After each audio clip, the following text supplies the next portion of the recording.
मेरी बीवी मायके गई, फटाफट से आ जाओ मेरे घर, दारू पार्टी करेंगे। तुम यहीं बैठो, मैं चखना लेके आता हूँ। जरूर मेरा पति यहीं पे पार्टी करने आया होगा।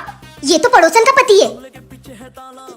ये निकम्मा यहीं कहीं बैठा होगा। ओ तेरी, ये क्या कर रहा है? ये इस पड़ोसन के साथ इसका चक्कर चल रहा है। ये पड़ोसन चुड़ैल मेरे घर पे क्या कर रही है? मुझे तो पूरा यकीन था कि इसका मेरे पति के साथ चक्कर चल रहा है। इसको तो मैं अभी बताती हूँ। ओ भाई साहब, मेरा पति किधर है? सॉरी भाभी जी, सॉरी। इसका मतलब इस चुड़ैल के साथ मेरे पति का चक्कर चल रहा है। इनको तो मैं छोड़ूंगी नहीं। क्यों बे चुड़ैल, मेरे पति के साथ चक्कर चलाएगी? अबे जा बे सुकड़ी। अबे मेरे को सुकड़ी बोलेगी। क्यों बे 6 फुटिया मेरे पति के साथ चक्कर चलाएगी?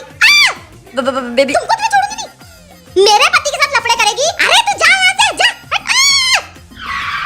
तुम्हारी तो भाई पार्टी करने आए थे, यहाँ तो भंडारा हो गया।